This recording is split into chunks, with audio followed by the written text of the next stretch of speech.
Bonjour tout le monde, Serge Bonin sur la page Grands enjeux politiques, chute de la chaudière.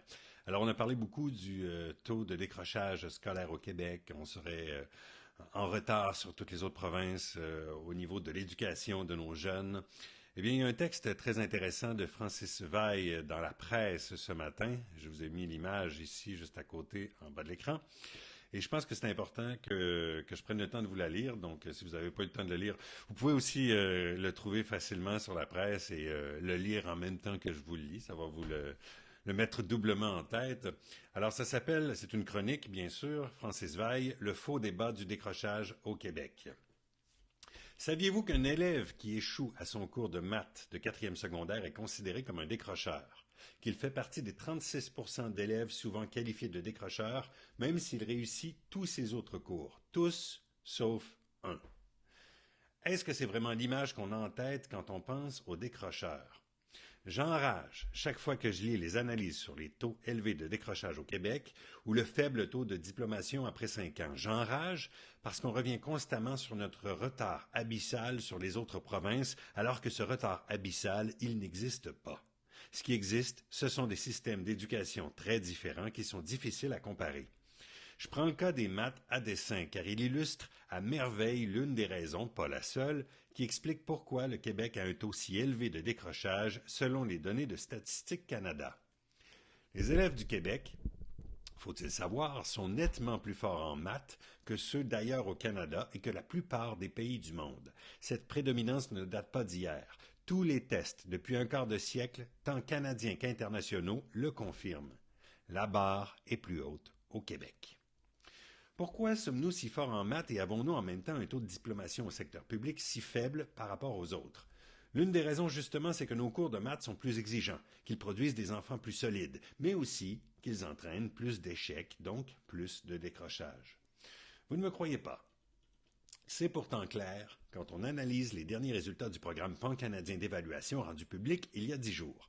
On a fait passer le même examen à 27 000 élèves représentatifs de deuxième secondaire, soit la huitième année, dans les 10 provinces.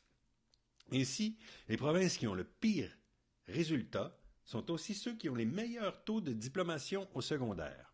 Curieux, non?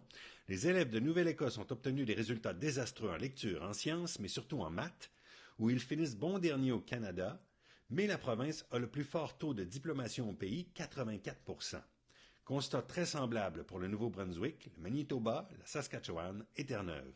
À l'inverse, le Québec a le pire taux de diplomation après 5 ans, même en incluant le secteur privé, environ 69%, mais ces élèves réussissent mieux que les autres quand on leur donne le même examen. Dit autrement, la barre est plus haute au Québec que dans bien d'autres provinces. Prenez un élève moyen de la Nouvelle-Écosse ou du Manitoba, faites-lui passer notre cours de maths, il risque fort de devenir décrocheur, lui aussi. Parlez-en aux Ontariens. Dans la province voisine, le débat récurrent ne porte pas sur le gros taux de décrochage, mais sur les moins bons résultats en maths en comparaison avec le Québec. Est-ce nos profs qui sont mal formés, nos méthodes, notre culture, se demande-t-il. Vous ne me croyez pas. Alors, comment expliquer que la note de passage des cours est de 60% au Québec contre 50% dans toutes les provinces canadiennes? Pourquoi le diplôme est-il obtenu après des examens ministériels centralisés au Québec, mais pas en Ontario? Oui, mais ne donne-t-on pas certains diplômes au rabais au Québec, comme les certificats, ce qui fait gonfler nos chiffres, soit? Il y a peut-être des abus. Mais ces diplômes sont ni plus ni moins la réponse du système à une évidence vécue partout en Occident. Ce ne sont pas tous les élèves qui peuvent réussir certains cours de maths ou certaines analyses littéraires de cinquième secondaire. Est-ce que, pour autant, les gars qui échouent à ces cours vont faire de mauvais briqueteurs, plombiers, chauffeurs de camions lourds? Des diplômes à rabais, il y en a aussi en Ontario et en Nouvelle-Écosse. Il y en a même en Finlande, pays pourtant adulé en éducation où j'ai été reçu en visite dans une école vers l'âge de 14-15 ans.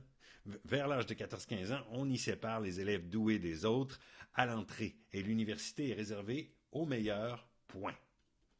Oui, mais notre système a empiré depuis 5 ans avec l'austérité.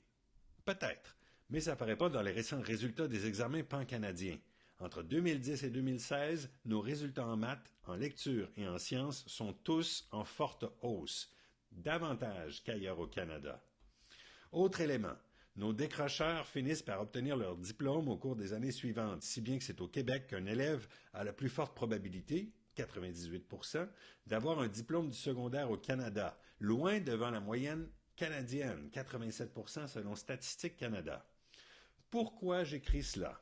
Parce que cette autoflagellation récurrente de notre système d'éducation ne nous aide pas à prendre de bonnes décisions. Elle nous nuit. Et la dernière chose dont on a besoin dans ce monde hyper concurrentiel, c'est de prendre de mauvaises décisions et d'entreprendre, ce faisant, une énième réforme. Bien sûr, la lutte contre le décrochage doit demeurer un effort de tous les instants. Bien sûr que le Québec a encore de grands efforts à faire, surtout chez les garçons.